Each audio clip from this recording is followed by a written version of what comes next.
Awesome. Your brand isn't what you say in a tagline. It's what customers feel after a handoff, a missed follow-up, or an extraordinary save. Today, our guest is Rachel Davies. She is a chief brand officer and marketing leader with 20 plus years helping brands grow through strategy, storytelling, and measurable results. We are Nate and Simone. We talk all things marketing, and let's get into it.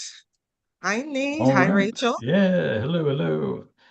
Hello, Rach. Rach and I go way back, if you didn't know that. So there's that. But I guess I'll do a little bit of, you know, clarifying around visibility, viability, and value real quick, just for our listeners to establish what we're talking about here. So when we talk about visibility, we mean clear messaging, the right audience, and also empowering your team decisions. Uh, very, very key, right? All kind of playing into the viability of the business, which means that you have aligned your marketing, sales, and your delivery handoffs so that there's a reduction in friction and there's a lot fewer dropped balls along the way, all of which leads into a more valuable business. So your processes, your systems are documented, they're repeatable, and your experiences are, orchestrated. So that increases the overall price power and your options when it comes to selling your business or, leaving it to someone for, in the future. So, as I said, we're with Rachel Davies is here with us today. Um, she has been doing this kind of thing for a long time. She was involved with Susan G. Komen Foundation, I believe, back in the day, Yep. among other things. I'll let you tell you I'll let her tell you about where she's been, how she got here, just a little bit. So, Rach, take it away. Yeah, thanks for having me. So, Yeah. yeah, I started out as a graphic designer. That was my, at Savannah College of Art and Design, I'm going to be a designer. And as I got into my career, I quickly discovered that I love the design piece and still do, but I had the ability to bridge that gap between what the client wanted and what they actually needed, right? And sometimes that's different. And that's translating a Yeah. brand or a feeling or a message or a product here into something that an audience can resonate with. So that was a quick realization at the beginning, and I'm so glad. And so as I move throughout my career, I've always run creative teams and been a designer, but then added the strategy piece, then added the customer piece, and it really evolved into my role now as chief brand officer because the brand itself is not just about the logo or the color palette or the, I mean, some could argue that that's the least, important part of your brand. The brand is really about how people feel when they interact with you. And that's not just when they see your ad on Facebook. That's also, how does your website, is it easy to use? What's the tone of your communication? And then once they're a part of your brand, how do you continue to nurture that? So I think one thing that will come up as we go through the conversation today is kind of redefining what we think of as brand. It's not just creative. It's not just an event. It's not just that. It really is something that you have to pay attention to holistically in your business, internal and external, to get those new customers in quickly and to retain them. Yes, very nice. So, was there a moment in your work that convinced you that brand is built in, you know, every particular touch point, emails, proposals, handoffs, etc., more than just the visuals? Was there something that happened, or something one particular point in time, or? Sure. I think it started when I worked at SCAD. So I worked at Savannah College of Art and Design, actually as a print buyer. That's what I started there as. And Mhm. SCAD is very unique in that they believe in the brand experience, like to the nth degree. So much so that, like, even in our offices, a lot of the offices are old, restored, historical buildings. So as someone entered your office, even as an internal, um, person or external, it had to feel like the brand. You had to dress like the brand. You had to present yourself that way. The artwork that hung on the wall of every office, every bathroom, everything was student artwork. So they really took brand to the nth degree visually and really made it an experience. I think that's probably where it started. And then I think where I was able to influence that or bring that in was my work at Susan G. Komen. So I was the VP of Marketing and Comms there, but started out as their creative director. So part of that was really tying, a donor or a patient or a caregiver experience to what you're reading online and how we're presenting very sensitive information in a lot of ways, what you're reading online, and then how you may experience us at an event that's a fundraising event and it's fun and it's exciting, or an event that's very serious where we're talking about, new care options or treatment options.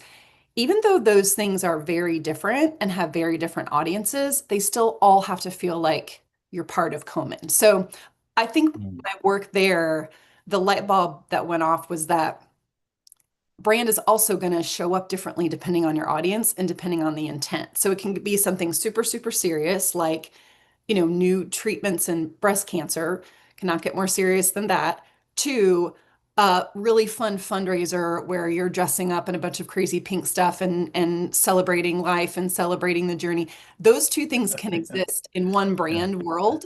And they should exist, but they should be treated separately depending on your audience and intent. So that's the trick of it, right? Is that you tailor all of these brand experiences per audience, but that there's this common thread of, but I still feel like I'm at Komen, or I still feel like I'm at SCAD, even though I may be an alumni or a 17-year-old kid just getting there, or anyone in between. So Nice.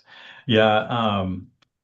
There's a humorous shirt that my wife's friend has from Suji Komen. I'm probably sure I won't repeat it here on the thing, but it's pretty funny. Yeah. It's one of her favorite shirts, but but anyway, yeah, and it's difficult enough with nonprofits in general because you probably have at least three different personas that you have to appeal to, right? And then you add on top of that the sensitive nature of the topic and all that. So yeah, I can imagine that would be difficult. Um, so is there any one misconception right off the top of your head about what brand means that could be costing business owners, founders money, or what is costing them the most money in that case? That's an interesting question. And I would say, in broad strokes, I think the biggest misconception that'll affect revenue is that brand is just outward looking.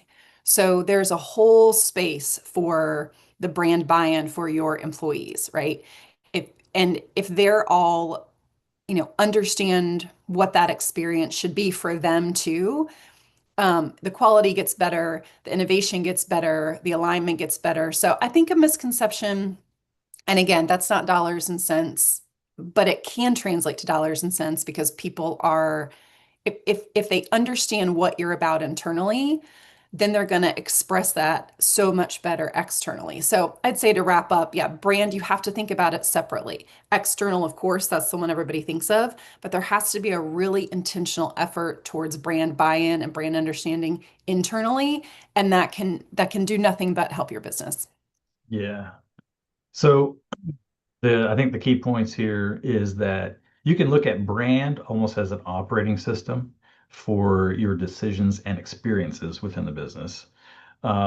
Your brand has to connect like you said, your internal behaviors with that external perception. And then your visuals do matter, but if you don't have clarity around your messaging, around who it is you actually are as a brand, and therefore your consistency, then that's going to be difficult for the visuals to actually, help you generate revenue. Okay. I really feel like it's super it's exciting to even think about brand as that operating system and as that looking internally as well as externally. That is something I've never really heard anybody say before, because I've heard the talk about brand for a long time. But and of Yeah. course, brand as not just being your visuals, but like also like that impression that you make in everything that you do, that you know shares with your customers who you are, but internally too. I think that's great, and I think that's like where those core values come in, where your team can see from the top down everything is consistent, across everything that you do externally and internally, that matches those core values, and that is part of your brand. That's so great. I love it. hmm It's definitely goes beyond that surface level, right?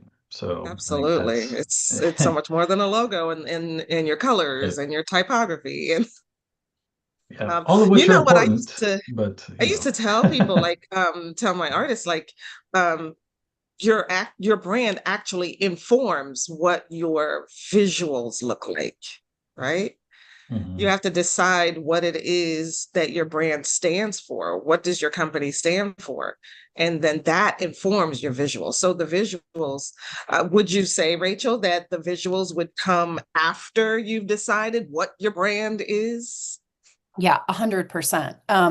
It's kind of figuring out, your brand positioning, what you really stand for. Then comes the messaging. How are you going to talk about it in a way that relates to your audiences? Then comes the visual on top of that. And I think to your point, a lot of people do it opposite, right? Like, I don't know, I like the color green and I think leaves are cool, so let's build a logo around that. But like, that's not really getting to the heart of it. And it's more fun to do it the other way too, because your creative has to have a foundation. It has to have a value prop. It has to have the right messaging.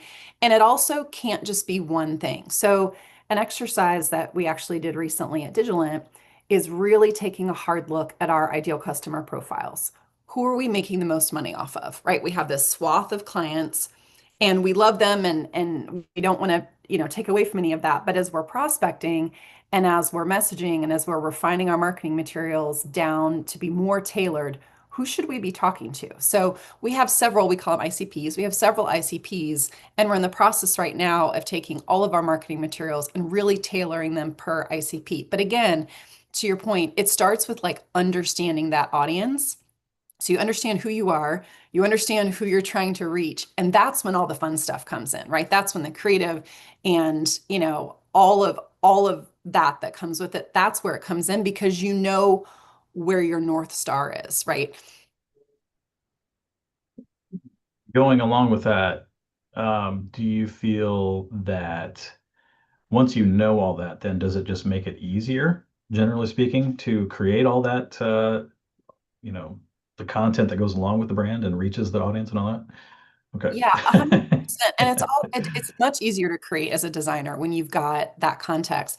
The other thing is, it's much less riskier, right? Because you're not just shooting in the dark. I think this is Mhm. who I want to talk to, and I think this is how I want to talk to them.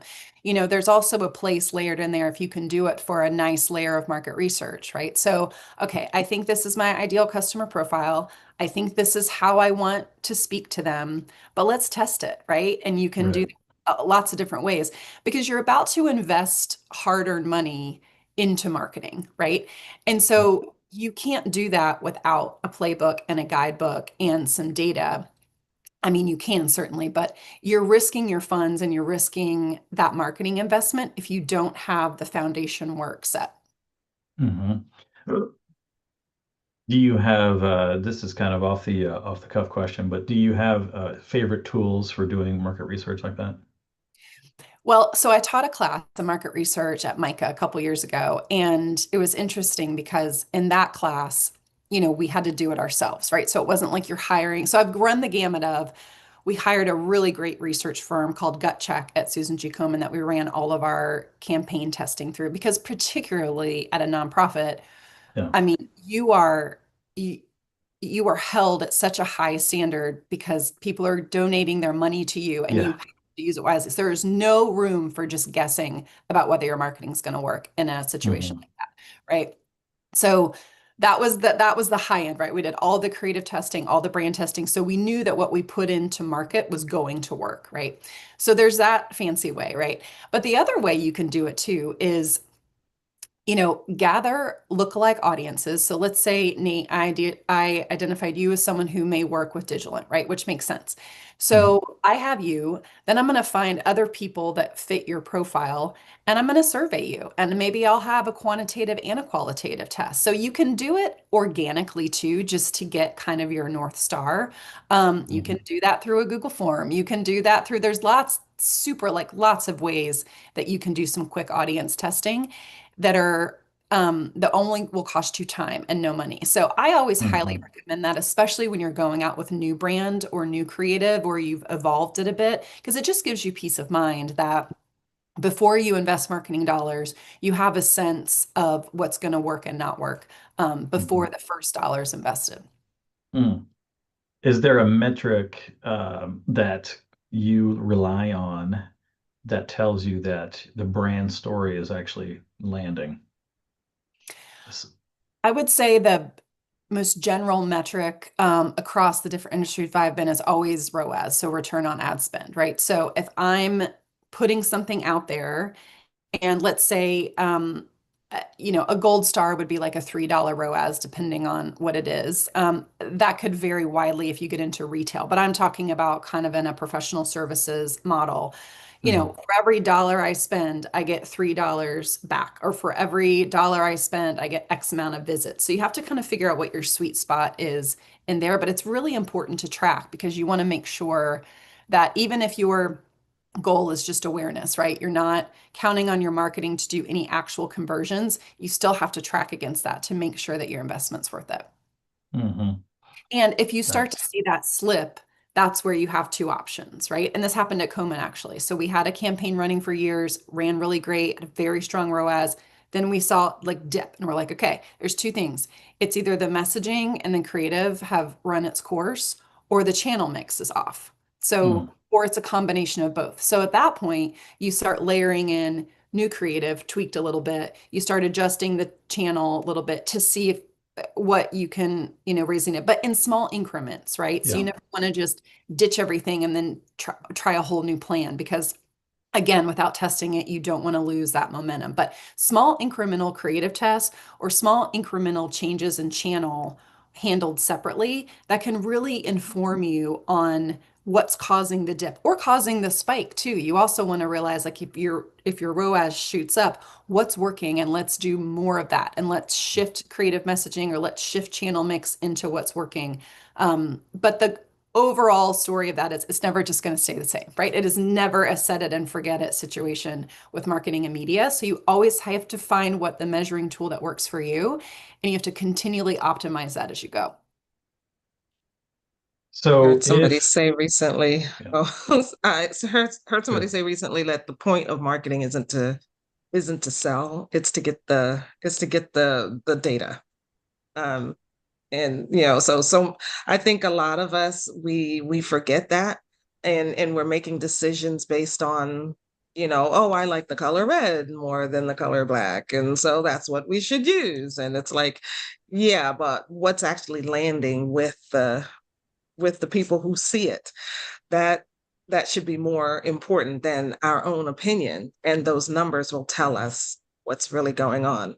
We did a whole three-part series on metrics, and Mhm. so what do you think about that, Rachel? Like, the point of marketing is to get the data. Yeah, I mean, certainly you want to sell your product and make money and have marketing contribute to that, but yeah, the data is everything because I had a boss once tell me, pretty doesn't always win. Like what you think is the best matters because you want to put that out to the world and represent yourself and your brand in a way that you feel confident in, but it doesn't mean that the one you pick is the one that's going to resonate with the client. And you always have to keep that in mind. At Komen, it was an interesting situation because on one hand, Susan G. Komen Foundation is a legacy name, right? You don't have to, it's associated with a pink ribbon, it's associated with breast cancer. So you didn't have the marketing battle of who are they? Like, I've never heard of them thing, okay? But on the other side of that, because it's a household name, people have impressions of maybe what Komen was 20 years ago and what it's not now. So you have to continually keep retelling that story, you know? So the metrics really matter because how you're explaining it to someone, you know, measuring the effectiveness of that through ROAS, through site, whatever, however you're gonna, you know, measure it, that matters that you're testing that because to your point, like you may love pink, but someone else may love blue, and you got to figure that. I mean, you have to figure that out, what your audience is going to resonate with, not just what resonates with you. Right. I just got an email today from I've signed up for Alex Hormozzi's weekly The Mosey newsletter. Minute. In Mosey Minute, he says, words I like, marketing's sole objective is to shift the supply-demand curve in your favor. So that's kind of goes along the same lines what we're talking about here. Yeah, But absolutely. so Rach, how if we're on if we have a small team, how can the small team test whether their brand is only skin deep and they need to go deeper? That's a good question. I think there's a couple ways. So I think you have to decide on your customer journey what's most important to you. So like we have a client right now, our sole mission in their marketing is app download. That's what they care about. At Digilent, we don't have an app, so we don't care about app download. So you have to kind of figure out what's your mechanism to get people to engage with your company. Maybe that's site visits, maybe not. Maybe that's new leads, new qualified leads. So you have to kind of pick that metric that applies to you. For Digilent's marketing team, it's qualified new leads. We track that through HubSpot. We do a lot of tracking through how those leads come in and how quickly they convert once they've come in. So are people, is it taking a while for people to consume our information and then become a lead? Like we're tracking that. So you have to, one, figure out what matters to you. So again, Digilent, what matters to us is qualified leads. And I say qualified because we all dealt with a bot situation. We've all dealt with a bunch of leads that don't really fit our, you know, criteria. So we do a really important screening when a lead comes in before we release it to our sales team because we don't want them wasting their time on non-valuable leads. One thing that helps us with that is HubSpot will, when a lead comes in, of course, we have it set up to track where it comes from, how long they've spent on our site, all of that. And then we actually have an engagement score built into HubSpot. So it can say, okay, Nate looks like he's about 40%. So we'll do a nice review of him and see if his budget matches us, if a company matches one of our ideal customer profiles. So the marketing team actually does that and then sends it to sales. So that's one way. I think that's really effective if you can get kind of that lead generation under control. It really gives you some super important data because we also look at how many we're rejecting. So like last year, about 50% of leads that came in through a marketing owned or influenced channel, we rejected. So now we know, right? If we want 300 qualified leads, we got to aim for 650, 700 because that's about where that's going to net out. So again, I think there's a lot of ways to slice and dice it, but the first step is understanding what marketing is influencing that's going to drive the most revenue for you or be most impactful for your business. Identify that first and then work backwards to figure out which metrics make sense for you. Very good. All right. So let's see here. Mm, I think it's interesting how like sometimes when you're figuring out like what works and what doesn't work, you end up eliminating a lot of extra work and eliminating things that just aren't moving the needle, products, services, things that aren't moving the needle, or that only are bringing in, but like, you know, 20% of the revenue, but they're taking up 80% of your time. And so you end up eliminating that and just your work becomes that much easier. Yeah, 100%. I mean, last year we did a big exercise at Digilent on, you know, what source is our lowest cost per lead? And that was event attendance, right? Because it's one-on-one. So that informed, excuse me, that informed our budgeting process and marketing this year to say, okay, we know based on our data that, you know, mid events that are more client heavy than vendor heavy are lowest cost per lead, right? And so this year we designed our event strategy, our marketing event strategy based on that information, right? So it's totally relevant. And if you can get at least 6 months baseline of data, it can really inform your investment for the following year. And you can just feel better about using that data and using those marketing metrics to spend your money so much wiser as you go. And also it'll change. So again, you have to constantly be looking at it as the world shifts and the industry shifts. It won't always be the case. Maybe that events are our lowest cost per lead this year, so we have to keep looking at it, but it does give you a really good base moving forward. There's excuse me, I sat in on American Marketing Association talk last August with Ashley Faust, and she works with she's the marketing one of the marketers excuse me, heads of marketing for Atlassian, which they do all the project management and that kind of stuff, those tools. Yeah, they do And Jira and Trello, I think. Jira, Trello, yeah, Yeah, a she's a few big others. fan of what she calls the playground approach to lifecycle marketing. And she says that, basically the idea is that there are given the nature of the way things are, there are so many people coming in and going out at different times and in different places. Like the old models of the buyer's journey doesn't really fit anymore.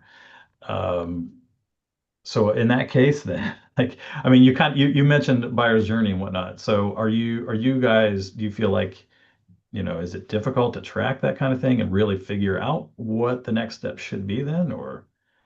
I feel like I totally agree. I think the funnel approach is dead and gone, right? And has been because people consume media in a layered effect so differently. So really it's about mapping, what one might call like category entry points, right? So where based on age, demo, like all of that, where are they entering to engage with your product?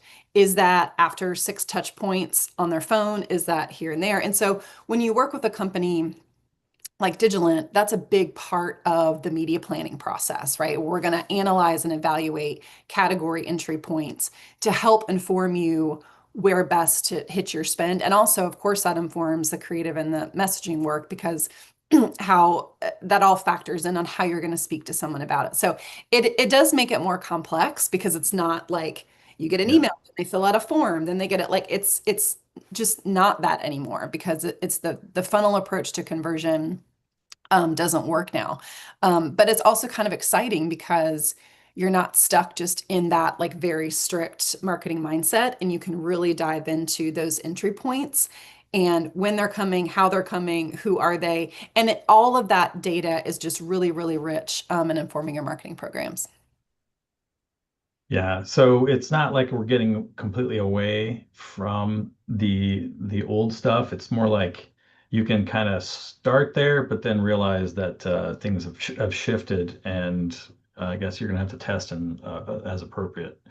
Okay, so I guess the main points here for what we've been talking about here is if we connect it back into our core pillars.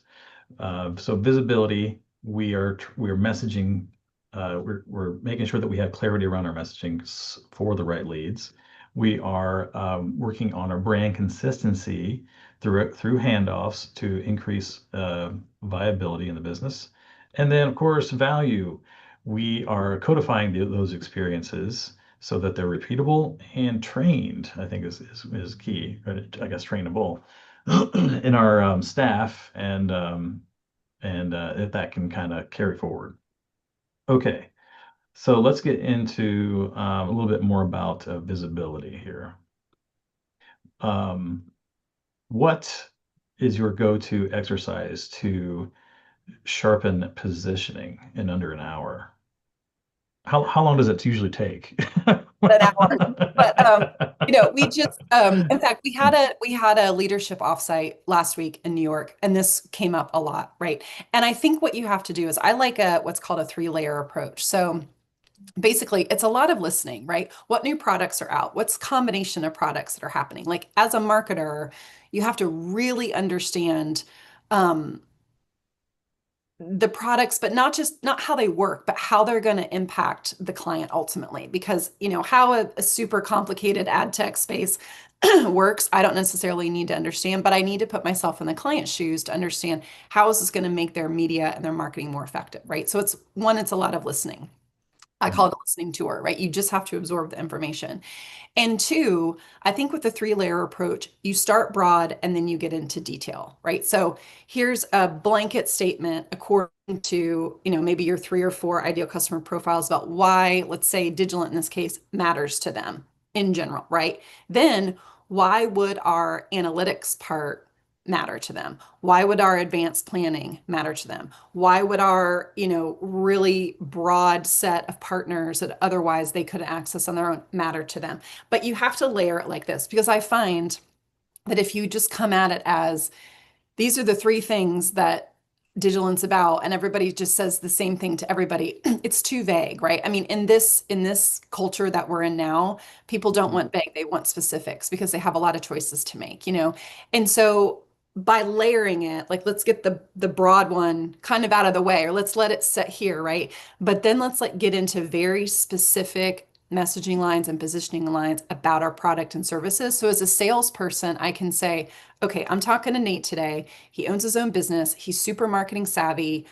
What would resonate with him? And then you have kind of this playbook to choose from. So I think that it's the 3-layer is a good place to start. Once you've done that listening tour, because you have to give a sales team or whoever is your seller in that case, you have to arm them with enough variety that they can tailor it to the person they're speaking to. It cannot be like a one size fits all. So if you start too specific down here, like we're going to talk about this technology and how it can get, this attribution model and this blah, blah, blah, that's too in the weeds. So I think if you start here and then layer it underneath, I find that it's faster, it's easier for your mind to think that way. And it's much easier to explain to non-marketing people too, who are the ones who ultimately need to use it. Yeah, right.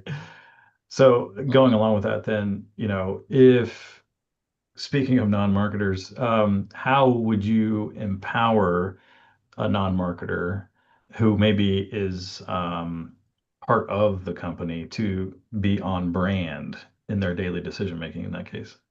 Yeah, absolutely. I think that comes down to client experience, really. So, what am I doing as, someone in accounting who's communicating with their account? Like it can Yeah. be any space, right? What am I doing to enhance the brand experience? And what am I doing to contribute to it for a client? So, if their experience, upfront and pre-sales has been very like, we're efficient and we're smart and we're data driven and our customer service beats all of it, that has to carry all the way through. So you empower people to think like, what can I do that affects that? So even something as small as like sending an invoice, is it branded? Is it on time?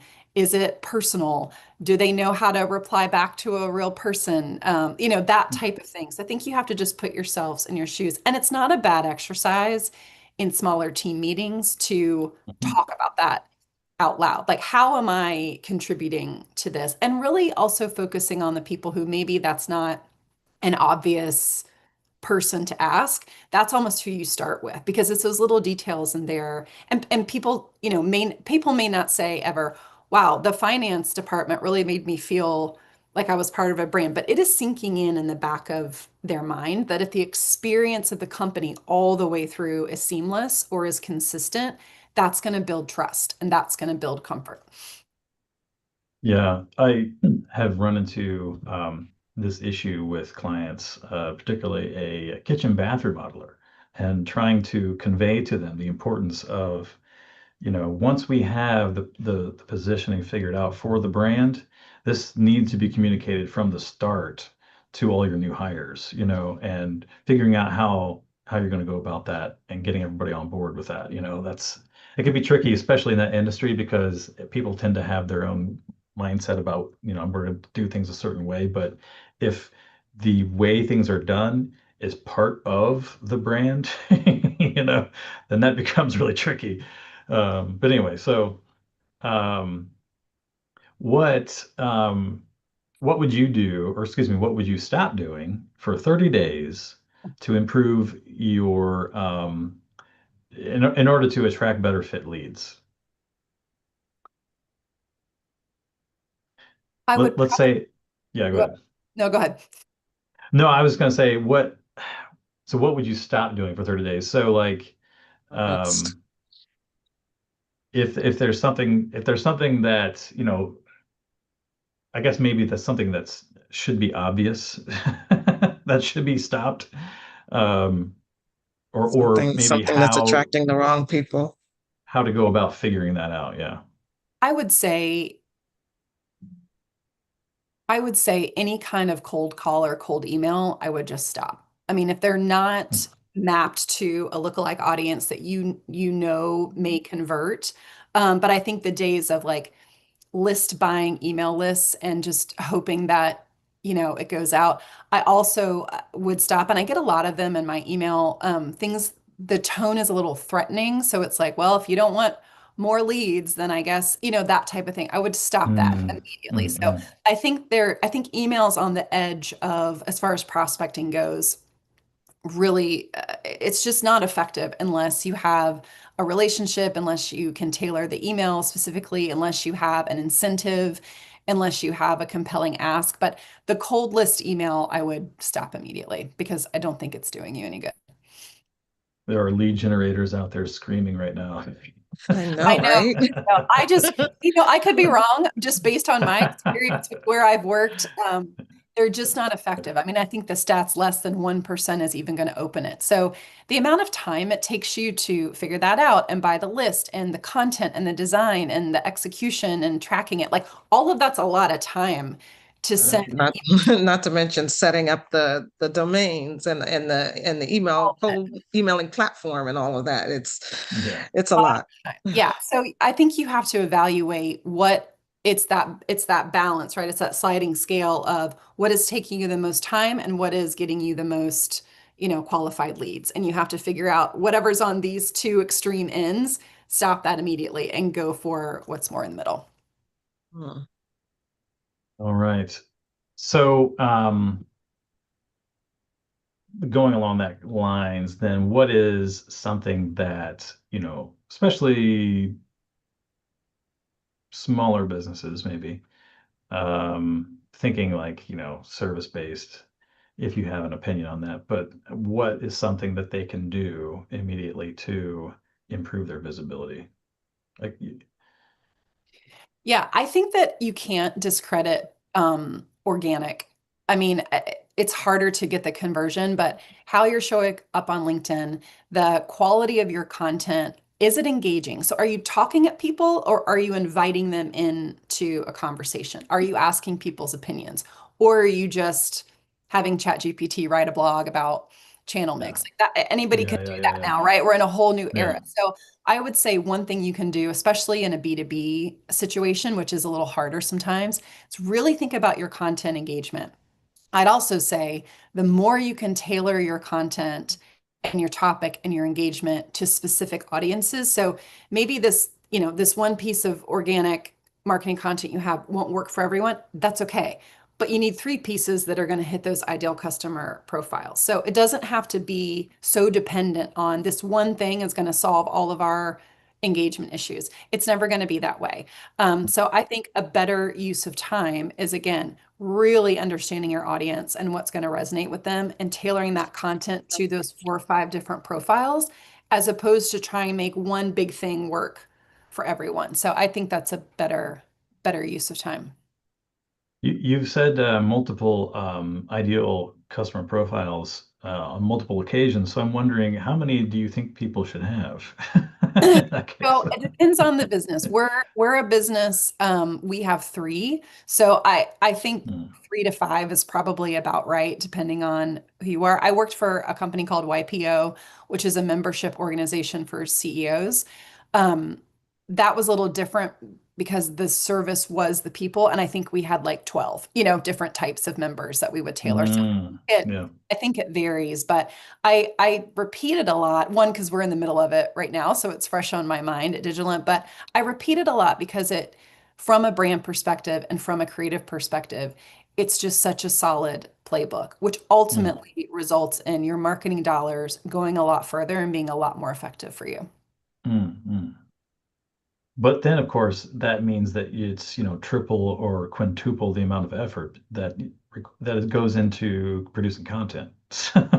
It can be, yeah, it can be. Yeah. But as we all know, there's lots of very easy ways to tailor content and creative now if you've Mm, got the right intent from the beginning. It can be, but I think you'll find that the effort's worth it because if you spend a lot of effort and you're not getting much return, but you tailor it a little bit to really test and resonate that message, I think your return's going to be worth the effort that it took.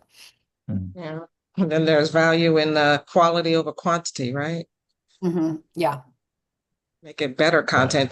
Take more time to make it better. Then uh, you won't put out as much, but it'll be better quality content and drive more engagement and more traffic. And then as far as like the engagement, sometimes I feel like at times like the engagement can be a trap and can be vanity metrics because a lot of the people who will actually become a client aren't the people who engage. They're the people who lurk and they just watch and they read. And then all of a sudden one day they pop up. You never even knew they were there. And they're like, you know what?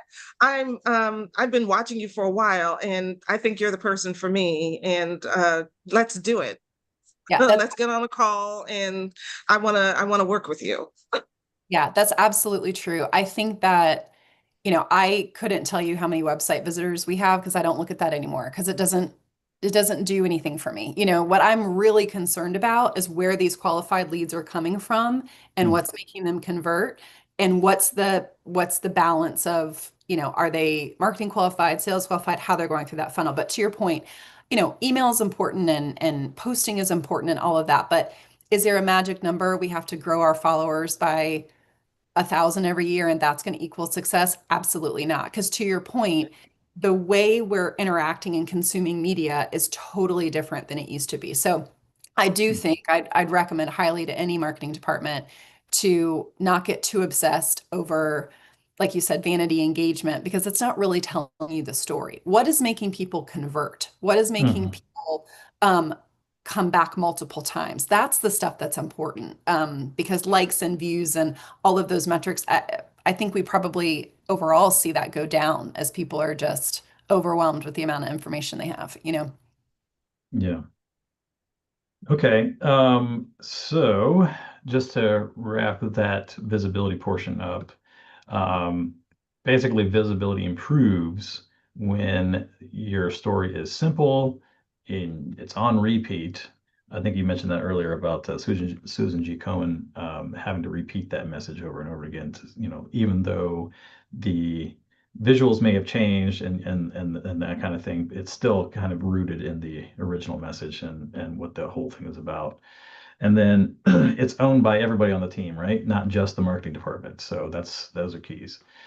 All right. Over and Next over. up, let's Just hear it over and over. yeah, let's get into some viability issues here. So you said that brand is not just about the visuals, the outside, the logos, the colors, and all that kind of stuff. Oh, that's great and everything. You got to have that, of course. But brand also permeates inside the business. And so presumably that would, include the handoffs between different departments, the sales department and then the actual fulfillment and delivery of the thing, and all that. Where do you often see that the brand promise kind of falls apart internally? I think in reporting, it can often fall apart. So one thing about Digiland, I would say we're very intentional about when you come in and you're a client and we've run a campaign and then we're giving you those QBRs or those results. Typically, like an account manager would present that, maybe someone on our media activations team, and then we're giving you insights on that. We have to be really intentional that because that's a big experience for our client. We're doing reports all day, every day, but we have to make sure that they understand them. We're giving them in a way that's meaningful to them and that the insights are effective. And I think where I've experienced before as the client working with a vendor, that the work is going and it's great, but I get this report from someone I don't know. It's Yeah. not really written in a way I can understand. There's not really insights in there that I feel like I can do something with as the client. And so I've seen Mm, it break down, and I'll say that that is, you have to be, but you do have to be really intentional about, because it's an easy place for it to kind of break. So I mm, think in how you're reporting back, um, how you're thinking about that messaging of what does this really mean for them? Can they take mm. this to their CEO and say, our paid media and our marketing efforts are working, and here's how I can show you that they're working? That's what they're ultimately going to have to do. So I think that paying attention to those reports and insights is a really big key, and sometimes that can be a weakness. I often lurk in the subreddits on Reddit, and I was on the MSP subreddit one day, and someone posted something along the lines of, "We're about to lose 40% of our client base." The first thing, all these people like kind of piled on. They said, "You're not proving value. You're not proving value." That's the first thing they said. Yeah. And so these reports that you're talking about, presumably like the point of them is to prove the value. But if you're not kind of connecting that to and like kind of walking them through that and showing how that actually lines up, then it could just be, shoving a bunch of information down their throats and hoping they get it, Right, right? right. Yeah. Um, okay. What are okay, so if a brand wants to keep their brand promise intact, what are three, in your opinion, what are three must-have handoff elements? So we've got reports already. Do you have two more on that? Sure. I think that another key element is because different people, right, are going to touch the business as it goes through. Like the salesperson ultimately is going to hand off to an account manager who's ultimately somewhere going to hand off to maybe a media activations person. But I think what helps is when you layer those experiences. So the salesperson should not have to be on every call once the sale is in, because they need to keep prospecting. But you kind of layer sales and, let's say, account management together for a while. Then maybe you layer account management and the campaign activation for a while. So I think that's key, that there's not a hard handoff, but there does have to be a handoff so everybody can focus on their jobs. When you're a small team handling multiple clients, you have to have that autonomy in there. So I think layering is really important. And I think taking the time to dig into those results, whatever they are. I mean, in our case, it's media, but whatever it is, and taking that extra little time to provide insights or ideas is super, super valuable. So, because the marketer may not be, or your client may not have the bandwidth to think about it. You're looking at it differently from outside of their business, which can also be a really valuable experience. But I think offering, and you could call it upselling if you wanted, but I think offering insights and offering actions based on those, even if they're just one or two, even if they're small, goes a really, really long way. Mm-hmm. That could lead into, like you said, upsells. I see this happening. We do offer this thing over here that could help with that situation. That becomes kind of like a natural, you're not necessarily trying to cram it down your throats, but you're saying this thing is happening here. If you want to fix this, we have this to offer. I like that. All right. So if we're talking to, if our audience here kind of has a small team and they want to build their first 30 days playbook, um, how can they go about that? What's the best way to start, I guess? Like their brand playbook or their custom. Yeah, Yeah, first 30 days playbook, yeah, we'll call it the brand playbook. Yeah. sure.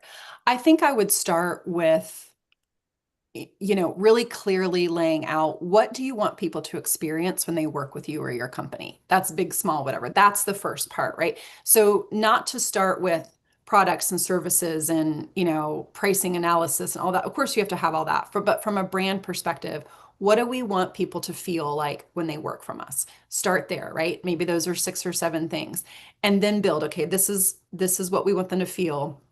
How are we internally going to make them feel that way? Through our processes, through our cycles, through their experience. And then how are we going to communicate that that's what they're going to experience out? So I would start there. That may take longer than 30 days, but I think that I would start there, really getting aligned on how do we want people to feel when they work with us. And that can be anything from, your bath outfitter people to Susan G. Komen to a media company Yeah. like Vigilant to SCAD. I mean, that rings true for any business. And Mhm. they can build from there, thinking internally and externally. So to make these things be true, we have to do this, and this internally and externally. But those two things have to exist at the same time.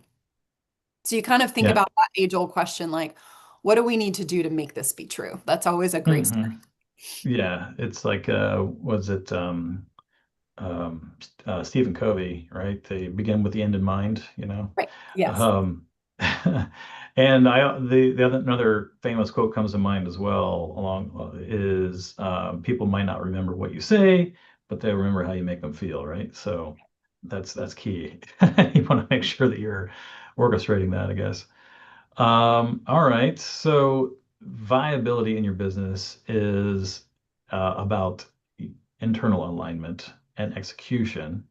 And the point there is that you're trying to make the business, as it grows, you're going to make that process easier and hopefully not more cumbersome, I guess. Okay, so we are getting close to time here. Um, we can get into the next one if you want. I don't know how much time you have, Rach. You let me know. Yep. I'm good for a while. Yeah. All right, good. Okay, so the next stage would be talking about value, how to build a valuable business. And that, this is like your how to make the business scalable and sellable, and that kind of thing. What kind of systems that we need to have in place in that case.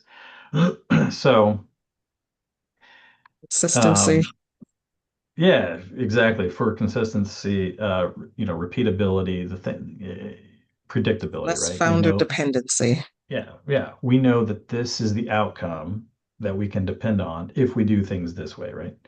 So in that case, then what are the first two brand assets that a founder should document to help increase the value of their business? What would you say?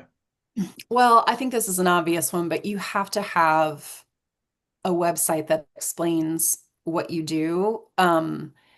But doesn't have to give every detail, right? And that's a hard balance to strike sometimes. But I think, that's your like front porch, right? A website is not Yeah. going to automatically convert people to work with you at all, but it is right now anyway, a really strong first impression of you. So I think that you have to have that in place. I also think that you have to depending on your business, I think your presence in the marketplace at market events, on, thought leadership panels, on like all of that, I think you Mm. physically have to, as a human, figure Yeah. out where you're going to be most visible to the right people. And that doesn't always mean being on the biggest stage, but so I think you have to have both. You have to have, this taken care of for your general audience, that gets into really what you do, not just surface level stuff. But again, Mm, mm. with the lens of like how can this thing I do best service the clients that I want, right? And then externally, if you're the founder, if you're in the C-suite, whoever you are, you have to figure out where to position yourself externally too. So I think no matter what, those are kind of your two foundation pieces. Nice. Yeah, I never thought of the external presence as an asset, but yeah, for sure, that makes sense now. I mean, it's becoming more and more that Mention way because it. what I think happens and what we run up into a lot with Digilant is, I mean, we're real people. We're 100 people that actually are planning and running and analyzing your media. We're not bots. We're not like a group of two people who are acting like they're 100 people, but we have to Yeah. tell that story more than you'd think. And that's a real selling Yeah. point because there's so much like mystery around, is this real? Is this just a bunch of AI agents doing it? Is this really worth what I'm paying for? Like there's a lot of that mistrust naturally in people Mhm. now. So I think that while it seems old school, the physical presence of you and your team, having a strong point of view of what's going on in your industry, not being afraid to be out there a little bit, even if that's in your local networking group or that's a bigger stage in an event. Like, I think having an opinion and having a physical presence is probably going to become more important than maybe it has been in the last 10 years. Mm-hmm. Nice. Okay. So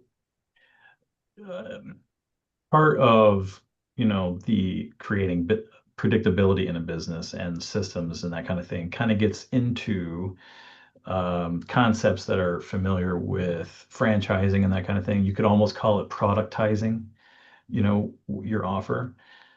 That being said, it's not exactly the same thing because especially with franchising, there's a heck of a lot more stuff that goes into it, like legally and all that, a lot more paperwork involved. But, being able to kind of quantify it and make it repeatable does, by its nature, kind of make it more of along the lines of a productized situation. So, Like um, systematizing and yeah. um, having can set up what they like to say, like a system in a box or a business in a box, where you can take people out of it, but it still runs. Take somebody out of it and put somebody else in. The system continues to run. Mhm. That But makes it so much more valuable. the question there though is, that's all great, that's all well and good and everything like that, but how can we do that without necessarily hurting the quality of the brand, would you say? I think you have to look at it. Um, I think you have to look at it by role and not by person. And this was advice I got a long time ago from an HR director that stuck with me in that I was like trying to replace, okay, Nate, let's say we work together and I need another Nate, like I need another person, but that really limits your thinking and that doesn't set you up for succession planning or scalability. Like I really need this role. Like who can fit this role? Take the person out of it. So same thing, like I mentioned that we used HubSpot, but things lived with a person before. Okay, so how can we get them into a system, whether that's Salesforce or HubSpot or whatever you want to use? How can we get our client data and our marketing data centralized into a place? Because if Mhm. I was there, you were there, Simone, like any of us could run that, understand that data, and it wouldn't be lost. But again, I think you have to think about roles and systems almost like as agnostic, right? It can't be based on a personality type or Mhm. person or that type of thing. And that's all in better efforts to scale your business or, sell your business or however you want to do it. But I think thinking about those two things and how can they drive consistency and how can they drive growth, that's kind of your baseline there. Okay. And you don't think doing so would hurt necessarily the quality of the brand? I don't think so. Yeah, I Yeah. don't think so. I think if anything, it strips out, not that brands don't have personalities, but people are going to change. People are going to leave your company, people are going to Hmm. enter your Yeah, company, like all of exactly. that. So I think Yeah. that it actually, the name of the game there is how to make things really, really consistent and not so dependent on one person or one system even, but how do we make things consistent across the board? Yeah. Okay. Very good. Yeah, that makes sense, right? Like if it's consistent, then that means the client's going to have a consistent experience, and how can that be a bad thing, right? So, yeah. All right. So, so speaking of, building a valuable value in the team, right? Let's say you have a team that's growing. Um, do you have recommendations on habits as far as training that can keep the brand from eroding during that time? Yeah, I would say that, understanding the brand, especially as you're onboarding new employees, should be part of the training. Much like I think that, brand and marketing need a seat all the way at the C-suite table because it's affecting business that much. So it cascades all the way down.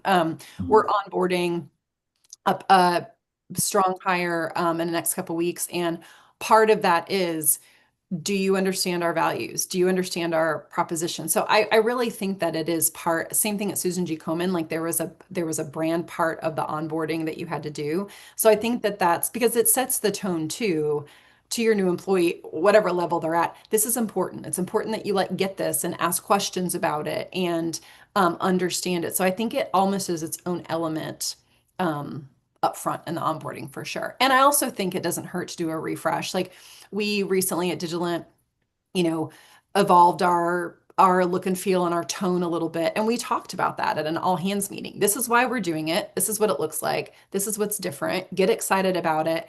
And also, here's how you can engage, right?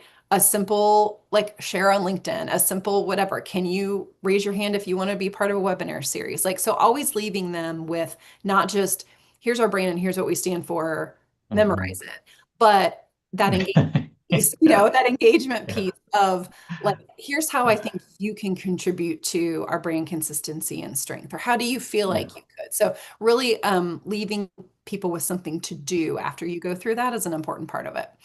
hmm All right. Yeah. So it's not like what do you call it? The the ninja training or anything like that, or all Say right. I don't ever want to be I don't ever want to be brand police, right? I mean, Yeah, but yeah, it's important, right? It's important to position it as a really key element to your business. yeah, yeah.